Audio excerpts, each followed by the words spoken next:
Sal Romano, who has just lost his warehouse job, buys one last hot meal to share with his 6-year-old son Nico before breaking the news about their financial hardship.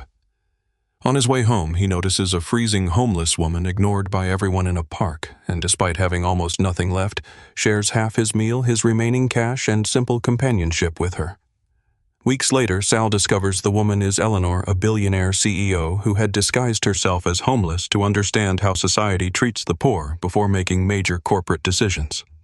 Deeply moved that the only person who helped her was someone who had just lost everything, Eleanor tracks Sal down and offers him a well-paying job based on his character rather than charity restoring stability for his family.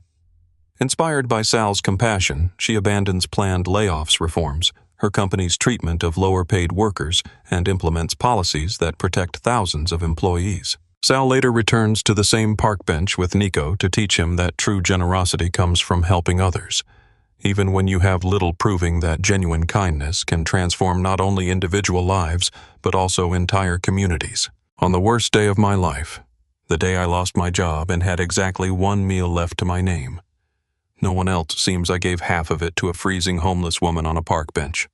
I had nothing. I mean that literally. I had been laid off that morning.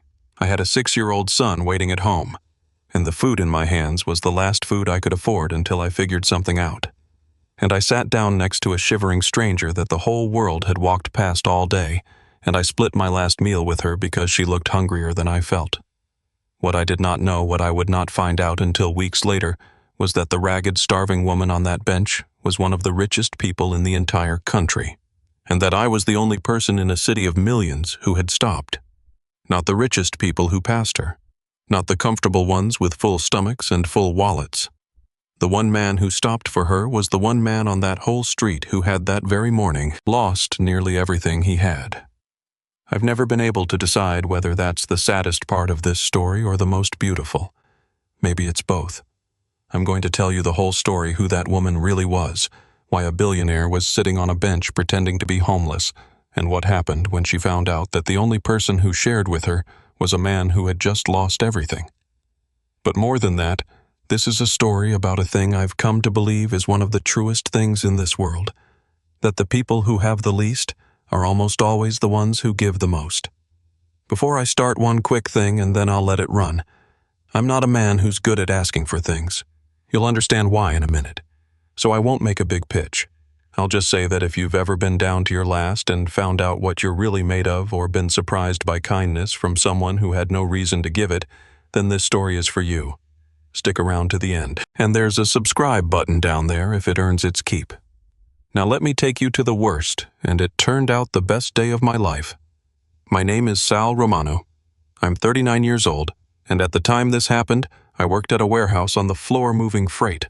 Steady work, nothing glamorous, but it kept a roof over our heads. And I'm raising my boy on my own. My son, his name Nico. He's 6 years old and he is everything I have in this world. His mother, my wife, Gina, passed away 2 years ago. And from the day I lost her, my whole life narrowed down to one single purpose. Take care of Nico.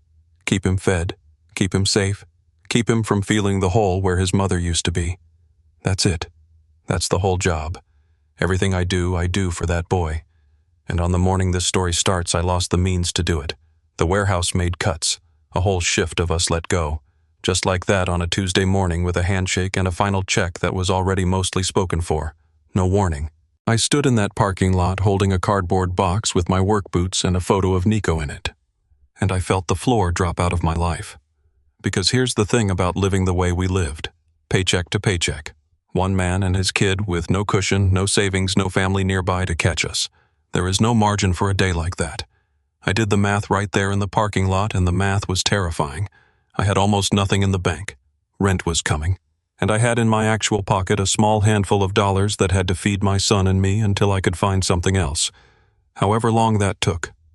I want to try to make you feel what that parking lot felt like, because if you've never been there, I'm not sure I can. And if you have, you already know. It isn't dramatic. Nobody yells. They hand you a box and a check, and somebody you've worked next to for years can't quite meet your eye. And then you're standing in the sun in a parking lot holding everything you own from that building in a cardboard box, and the world keeps going exactly the same as it did 5 minutes ago, except your whole life just quietly caved in. And the thing nobody tells you about is the shame. It floods you, even when it isn't your fault, even when they cut a whole shift. Some animal part of you whispers that you failed, that you couldn't protect your kid, that you're not enough. I stood there thinking about Nico's face, and about Gina, and about how I'd promised her at the end that I'd take care of our boy, and I felt like I was breaking that promise right there in a parking lot on a Tuesday. That's the man I was that afternoon. Not just broke, ashamed and scared and carrying a promise to a dead woman that I suddenly didn't know how to keep. So that's the man I was that afternoon. A man who had just lost his job, who was walking the long way home because he couldn't yet face telling his 6-year-old that things were about to get hard with a few crumpled dollars in his pocket and the whole weight of the world on his chest. On the way home, I stopped at a little corner place and I spent some of those last few dollars on food. I want to explain why, because it matters. I bought a hot meal, a good one, more than I should have spent, because that night I was going to have to sit Nico down and find some gentle way to tell him that Daddy lost his job and I could not bear the thought of doing that over nothing. I wanted us to have one good warm meal together first, one normal happy dinner before the hard times started.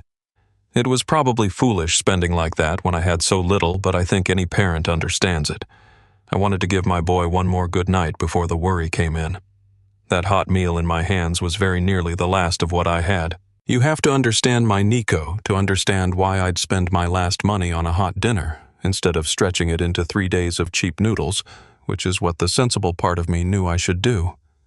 Nico is 6 and he lost his mother at 4, and he is the bravest, sweetest little soul, and he has already had more taken from him than any child should. When Gina died, I watched the lights go dim in that boy for a long while, and I had spent 2 years slowly, carefully coaxing them back on, building him a world that felt safe and warm and steady, where Daddy always had it handled, where there was always dinner and always a bedtime story and always enough.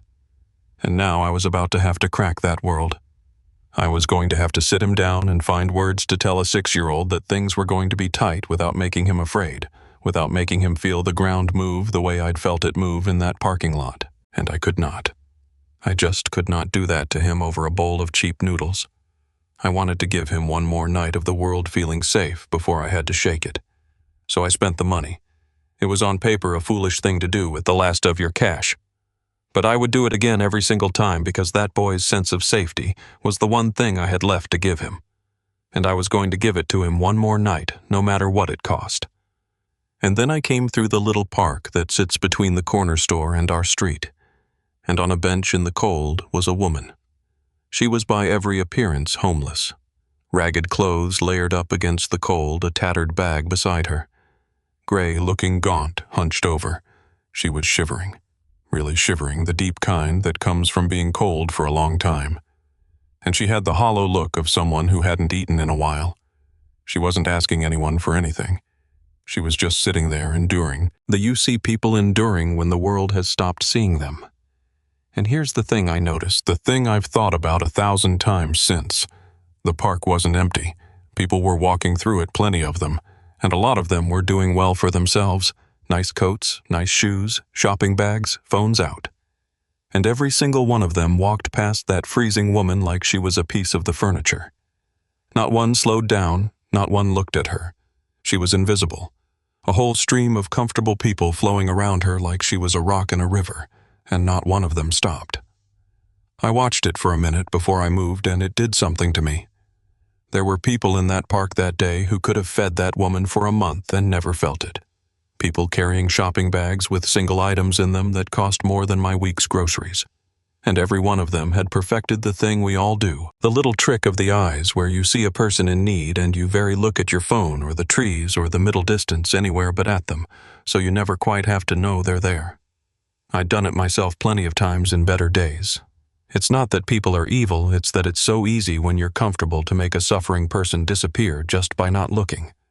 And the more comfortable you are, the easier it gets because their world and your world stop touching at all.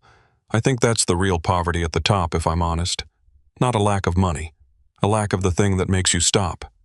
Those well-dressed people flowing past that bench had everything except the one thing that would have made them slow down, and they didn't even know it was missing. And I stopped. I want to be honest about why, because it wasn't because I'm some kind of saint. It was almost the opposite. It was because that very day I had just gotten a hard, fresh lesson in how fast a person can fall. That morning I'd had a job. By afternoon I had a box of boots and a countdown clock on my whole life.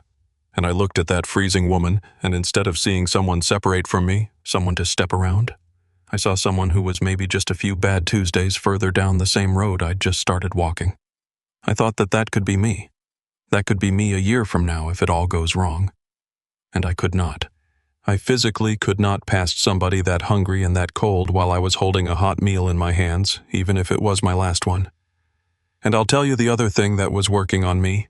The thing I didn't say out loud to anyone for a long time. It was Gina. My wife, near the end when she was sick and frightened, what she was most afraid of wasn't dying. It was being forgotten, being a burden, being looked through. She used to say the cruelest thing about being sick was how some people stop seeing you as a person. And here was this woman on a bench, cold and hungry, and looked through by the whole world. And something in me that still belonged to Gina simply would not let me add one more person to the long line of people walking past her. I knew in my own body what it costs a human being to be invisible. I'd watched it nearly break the woman I loved. So no, I couldn't walk by. Not that day, not holding a hot meal, not as the man Gina had loved. Some part of me was honoring my wife by sitting down on that bench, though I couldn't have put it into words at the time. I just knew my feet stopped walking, and I sat down. So I sat down next to her on that cold bench, and she looked over at me wary the way people get when they're used to being either ignored or hassled, and I didn't make a big thing of it. I just opened up that hot meal I'd bought for me and Nico, and I split it right there into two halves, and I held one out to her, and I said something like, "It's cold out. You should eat something. It's good. It's still hot." And she stared at me. For a long second, she just stared like she couldn't process what was happening. And then she took it with hands that were genuinely shaking, and she ate. And I ate the other half next to her, and we sat there together in the cold and just ate. Two strangers on a bench, and I didn't ask her any questions, and I didn't preach at her. I just sat with her so she wouldn't be eating alone, because I've learned that sometimes being alone is the hungriest part. That's the thing grief teaches you if nothing else does. After Gina died, the hardest part of a lot of days wasn't the big sadness. It was the small loneliness of eating dinner across from an empty chair, of having no one to hand half your meal to. So I've never been able to see a person eating alone, really alone, the lonely on the inside kind, without wanting to sit down across from them. It costs you nothing. Sitting with someone, you don't have to fix their life or solve their problems or even say very much. You just have to be a second human being in the space so the food doesn't go down in silence. I think half of what I gave that woman on the bench wasn't the meal at all. It was the company. It was the simple message sent by sitting down that said, "You are not invisible to me. I see you. You're a person, and you and I are going to sit here in the cold and eat together like two people, because that's what you are, a person, and so am I." The food was the smaller half of the gift, honestly. The bench and the not being alone was the bigger one. And as we sat there, we talked a little quietly. And there was something about her even then, ragged and freezing as she was. Something in the way she spoke, a kind of sharpness underneath that didn't quite fit the clothes. But I didn't think much of it. People end up on benches from all kinds of lives. And at one point she asked me, looking at my face, why I'd stopped when no one else had, and whether I had a lot to spare. And I laughed. I remember kind of a sad laugh, and I told her the truth. I said, "Spare no, ma'am. Truth is, I lost my job this morning. This was about the last of my money. I got a little boy at home I got to figure out how to feed." And she looked at me, really looked at me, and she got very quiet. And she said, "Then why on earth would you give half of it to me?" And I said the thing that I believe with my whole heart, the thing my own mother taught me growing up when we had nothing either. I said, "Because you needed it more than me right now. And because when you've got next to nothing, that's exactly when you find out if you're really going to share or not. Anybody can give when they've got plenty. My mom used to say it's the people with empty pockets who keep this whole world from freezing over." She didn't say anything to that, but I saw her eyes fill up. And I figured it was just the kindness, the surprise of being treated like a person. I had no idea I'd just said something that was going to take that woman apart. Looking back, I understand now exactly why those particular words landed on her like they did, though I had no way of knowing it on the bench. Here was a woman who had spent the entire day collecting evidence that people are selfish, that no one gives, that the world is cold all the way down. And she was close to believing it for good. And then a man who'd lost his job that morning handed her half his last meal and told her like it was the most obvious thing in the world, that it's the people with empty pockets who keep the whole world from freezing over. I wasn't trying to teach her anything. I was just saying what I believed, the thing my mother had drilled into me over a lot of thin dinners when I was a boy. But to a billionaire on the edge of giving up on the human race, sitting cold and hungry and invisible, it must have been like hearing the one argument against everything she'd concluded that day delivered by the one person with the standing to make it, a man with nothing giving anyway. No wonder her eyes filled up. I'd accidentally answered the exact question her whole strange experiment had been asking. We finished eating. I gave her the little bit of cash I had left in my pocket, too. It wasn't much, a few dollars, but I gave it to her, told her to get something warm, and then I had to get home to my boy. And I stood up and I told her to take care of herself and to try to get somewhere warm for the night. And she looked up at me from that bench and she said, "What's your name?" And I told her Sal. And she said, "Thank you, Sal. You have no idea what you've done." And I figured she just meant the meal. I smiled and I said it was nothing. And I walked home to go break my heart telling my son the bad news. And that I thought was the end of it. A small kindness on a bad day, the kind that disappears the second it's over. I went home. I made the best of that night with Nico. I started the grim work of looking for a job. I honestly never expected to think about the woman on the bench again. Now let me tell you who she actually was. Her name was Eleanor. I'll leave the rest of it off, and she was a billionaire. Not a millionaire. A billionaire. One of the wealthiest, most powerful business figures in the entire country. The head of an enormous company, a name that people who follow such things would know instantly. And she had not been homeless. She had been in disguise. Here's the story, the one she told me later. Eleanor had spent her whole life building her empire, and somewhere along the way, way up at the top of it, she had lost touch completely with the actual world, with regular people, with what life is really like down on the ground for the millions of people who in one way or another worked for her or were affected by her decisions. She was about to make some enormous decision about her company cuts, restructuring, the kind of thing decided in a boardroom that lands on thousands of real lives, and something in her had rebelled against making it from inside her bubble. She told me she'd had a kind of crisis, a hollow feeling that she'd built this giant thing and had no idea anymore what it was like to be an ordinary person it might crush. And so she had done something drastic and strange. She had dressed herself in rags, left the money and the phone and the assistants behind, and spent one full day out in the city as an invisible, penniless, homeless woman just to feel it. Just to see how the world treats you when you have nothing. Just to remember, or maybe to learn for the first time, what it's like down where her decisions actually land. And she told me it had been the most devastating day of her life because she had spent that entire day being treated like she did not exist. She, a woman accustomed to every door opening, every person attentive, the whole world arranging itself around her wealth, she spent a day discovering what the world looks like when you have nothing. And the answer was that the world looks straight through you. All day, she said, people had ignored her, avoided her, stepped around her, refused to meet her eyes. Hundreds of people, comfortable, well-off people, the very kind she'd spent her life among, not one of them had treated her like a human being. She said she had sat on that bench, genuinely cold and genuinely hungry by then, having not eaten all day, feeling more alone and more invisible than she had ever felt in her gilded life, and she had thought to herself, "This is what I am to the world underneath the money. Nothing. This is how much people actually care about each other. None at all." She told me about specific moments from that day that had cut her to the bone, and they were small, ordinary cruelties. The kind that get aimed at the poor 1,000 times a day, without anyone even noticing. A coffee shop where she'd gone in just to get warm and been asked to leave because she wasn't buying anything, in a tone she said she had never once in her life been spoken to in. A woman who'd pulled her child to the other side of the sidewalk, eyes full of distaste as if Eleanor were something dirty.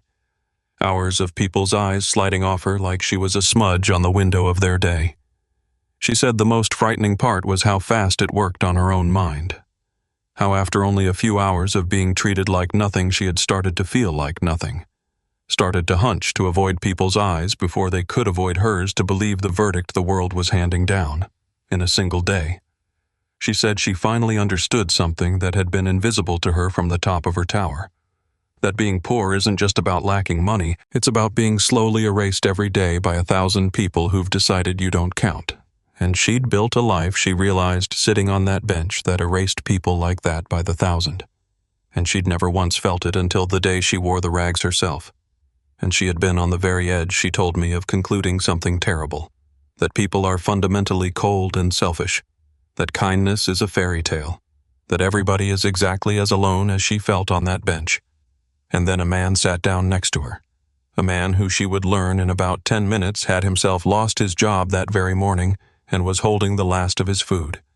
And that man split his last meal in half and handed it to her and gave her his last few dollars and sat with her so she wouldn't eat alone, and told her that it's the people with empty pockets who keep the whole world from freezing over. She told me later that I broke her heart wide open on that bench. That after a full day of being looked through by the wealthy, the only person in the entire city who had stopped, who had seen her, who had shared, was a man who had nothing left to share.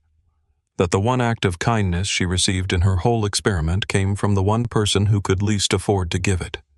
She said she sat on that bench after I walked away, and she wept harder than she had in years, because in the middle of proving to herself that the world was cold, a broke, grieving single dad had reached over and proven the exact opposite and had no idea he was doing it and wanted nothing in return. Now let me tell you what she did, because this is where my life changed. I didn't hear anything for a few weeks. I was deep in it by then, applying for everything, stretching every dollar, lying awake, doing the math the way you do when the ground's gone out from under you. And then one day I got a phone call from an assistant from a company, a big company, asking me to come in. And I figured it was just a job application coming through one of the dozens I'd thrown out into the void, and I put on my one good shirt, and I went. And I was shown into an office at the top of a tower, and behind the desk was a sharply dressed, powerful woman I had never seen before in my life, except I had. Because when she stood up and looked at me, I knew those eyes. It was her. The woman from the bench, cleaned up in a suit that probably cost more than a year of my old salary, standing in an office in the sky. And I just stood there with my mouth open, completely unable to understand what I was looking at. It is a strange, vertiginous thing to have two completely separate pictures of a person slammed together into one. For weeks, the woman on bench had lived in my memory as this fragile, freezing, forgotten soul I'd worried about, hoped was somewhere warm, figured I'd never know the fate of. And here she was, the most powerful person I had ever stood in a room with, in a suit behind a desk the size of my old bedroom, with a view of the whole city behind her. My brain genuinely could not hold both at once. I kept looking for the homeless woman in the billionaire's face and finding her in the eyes, and then losing her again in the tailored suit. And the thing I felt underneath the shock surprised me. It wasn't excitement that a rich woman knew my name. It was something closer to grief, oddly, because I realized that the cold, hungry woman I'd sat with, the one I'd felt such tenderness and worry for, had in a sense never existed. And yet she also completely had, because whatever the clothes a real human being had sat shivering on that bench, and a real human being had been moved to tears by half a meal. The disguise was fake. What passed between us was not. That, I think, is why it worked on us both so deeply. Stripped of everything, we'd met each other as just two people, which is a thing her money usually made impossible. And Eleanor came around that desk, and this powerful woman took both my hands, and she told me everything. The disguise, the experiment, the day of being invisible, and what it had meant at the lowest moment of it to have one person stop. She told me she had spent considerable effort tracking me down. She only had a first name and a face and a neighborhood because she could not let what I'd done go unanswered. And then she offered me a job, not a handout. She was very careful about that because she'd come to understand from that one day exactly how much a man's dignity matters. She offered me a real job, a good one, in her organization. Steady, well paid, with security and benefits. The kind of position that would let me raise Nico without lying awake doing terrible math. The kind of stable footing I'd lost in that parking lot and was terrified I'd never find again. She told me, "I'm not giving you this because I feel sorry for you. I'm giving it to you because on the worst day of your life with nothing left, you showed me exactly the kind of character I have spent 20 years and a fortune failing to find in people who have everything. I would be a fool not to want a man like that working for me. I took the job.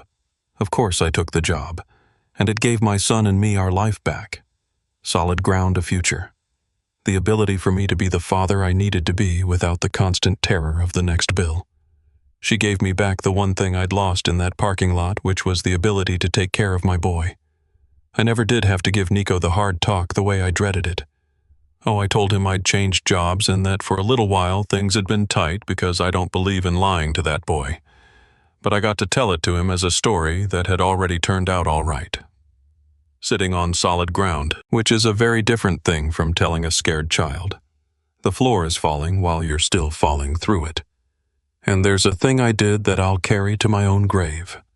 The first proper paycheck from the new job, I took Nico back to that same little corner place and I bought us the same hot meal I'd bought the day I lost everything. And I took him to that same park and we ate it on a bench, maybe even the same bench I like to think it was. And I told him in the simple way you tell a 6-year-old true things that once on this very bench, Daddy shared his dinner with a cold, hungry stranger when we had almost nothing, and that it had turned out to be the best thing Daddy ever did. I wanted that lesson in him early before the world teaches kids to hold tight and look away. I wanted my son to know in his bones that you give especially when it's hard, and that you never know who you're really sitting next to. He's 6. I don't know how much of it landed, but he still talks about the bench, so maybe some of it did. And she didn't do it as charity. She did it because she'd seen with her own eyes who I was when I had nothing.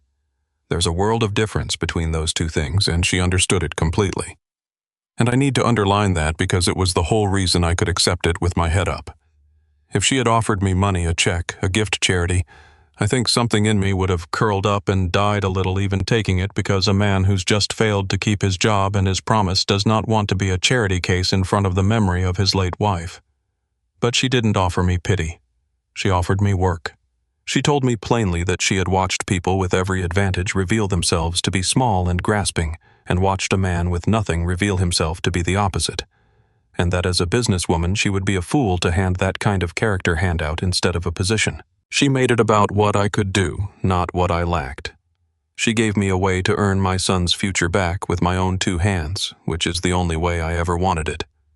That's the difference between charity and dignity, and I have thought about it every day since. Charity makes a man smaller, and the right kind of help makes him whole. She knew which one she was giving, and she gave it on purpose because one cold day on a bench had taught her exactly how much a person's dignity is worth. But here's the part that matters even more than my job, the part I think about most. Because that day on the bench didn't just change my life. It changed hers, and through her it changed a lot of other lives too. That experiment that day of being invisible and the one act of kindness that broke through it changed how Eleanor saw everything. She told me she had walked back into her life and looked at her company and her thousands of employees and the decision she'd been about to make completely differently. She'd been about to do the cold, efficient boardroom thing. Instead, she scrapped it and rethought the whole approach with a single question in her mind that she said she'd gotten from a man on a bench. What happens to the actual human beings down where this lands? She changed policies. She changed how the lowest paid people in her company were treated and paid. She told me point blank that a broke single dad sharing his last meal had done more to change how she ran her empire than any consultant or board member ever had. She walked me through at once what she'd changed, and I won't pretend I understood all the business of it, but the heart of it I understood completely. She'd been about to make cuts that would have done to thousands of families exactly what had been done to mine in that parking lot. The box, the handshake, the floor dropping out. And she said that after that day she literally could not sign it because she could no longer not see the parking lots, the kitchen tables, the 6-year-olds who'd be told that things were going to get hard. Hey, the abstraction was gone. Every number on the page had become a person on a bench. So she found another way harder for the company, better for the people, and she changed how the lowest paid workers were paid and treated, put in protections. The kind of thing that doesn't make headlines but quietly keeps thousands of families off the bench. And here's what gets me. None of those people will ever know my name or know that any of it traces back to half a hot meal on a cold afternoon. They'll just have a little more security, a little more dignity, and never know why. That's almost the best part. A kindness can travel that far from where you dropped it, touch thousands of people you'll never meet, and ask for absolutely nothing in return, not even to be known about. I thought I was feeding one cold woman. It turned out, doing something I still can't fully get my mind around. So a man with nothing on the worst day of his life, sharing half a meal, ended up reaching into one of the most powerful people in the country and changing how she treated thousands of workers she'd never meet. I think about that a lot, about how you never ever know what one small act of kindness is going to touch. I thought I was just sharing my dinner with a cold stranger. I had no idea I was talking to someone who could change thousands of lives, and that my half a meal was going to be the thing that moved her to do it. And the wildest part is that none of it would have happened if I'd done the sensible thing and kept my food. The whole chain, my job, her change of heart, thousands of workers treated better, all of it hung on one broke man deciding not to walk past. I think about that whole day all the time now, from the safe ground I stand on because of it. About how the wealthiest woman in the city spent a day among us and was treated like nothing by hundreds of comfortable people, and how the only person who showed her any humanity was a man who just lost everything. And I don't think that's a coincidence. I've lived on both sides of it now, poor and comfortable. And I'll tell you what I've come to believe is one of the deepest truths there is. The people who have the least are almost always the ones who give the most. It's not the comfortable, well-fed people who stop for the person on the bench. It's the other broke person. It's the people who know what it is to be cold and hungry and invisible, who can't bear to walk past somebody who's cold and hungry and invisible. Generosity. Real generosity, the kind that something lives most often in the pockets of the people who can least afford it. And I think I understand why now. When you've never gone without, the person on the bench is a stranger, a different kind of creature, easy to step around. But when you've been close to that bench yourself, when you know it could be you, when you can feel in your own gut exactly how cold and how invisible that person feels, you can't walk past. Their hunger is too real to you. Empathy, it turns out, is mostly just memory. The people who give the most are the people who remember the most clearly what it is to have nothing. And that means something hopeful if you sit with it. It means kindness isn't a luxury you earn once you've made it a thing you'll get around to when your own pockets are finally full. If it were, the rich would be the kindest people alive, and we all know that isn't how it works. Kindness is something you can do right now at your lowest with empty pockets and a pink slip in your hand. And in fact, your lowest may be exactly when you're best equipped to do it, because you can see the person on the bench clearly as a brother as yourself in a way. The comfortable simply can't. Don't wait to be generous until it's easy. It may never be easy, and the generosity that costs you nothing was never worth much anyway. The half a meal I could barely spare was worth 1,000 times the whole meals those comfortable people could have given without a thought, precisely because it cost me something. That's the strange math of it. Kindness is worth the most exactly when you can least afford it, which means the poorest among us are walking around rich in the one currency that actually matters, and most of them don't even know it. So here's what I want to leave you with. The next time you see somebody, the whole world is walking past the person on the bench. The invisible one. The one everybody's stepping around. Don't wait until you have plenty to spare to be kind, because that day may never come. And the kindness that costs you something is the only kind that really counts. Stop. Share what you have, even if it's your last. You will almost never regret it. And just once in a while you'll find out you were sitting next to someone, or you were someone far more important than you ever could have guessed. And even when you don't, even when nothing comes back at all, you'll have kept your own little corner of the world from freezing over, which my mother always said was the whole job of being a person. Tell me in the comments about a time someone with very little shared something with you, or a time you gave when you barely had enough yourself. I read every single one of them, and those stories, the kindness of people who had no reason and no margin to be kind, are the ones that have stayed with me my whole life. And listen, I'm still not a man who's good at asking. But if this story meant something to you, the subscribe button's right there, and I'd be honored to have you back for the next one. Until then, here's the only thing I really want you to carry out of this. Somewhere today, you're going to pass a person. The whole world is stepping around. Don't wait until your pockets are full to share what's in them. Your pockets may never be full, and the sharing that costs you something is the only kind that ever mattered. Stop. Sit down. Split what you have. You never know who's on the bench. You never know who you are.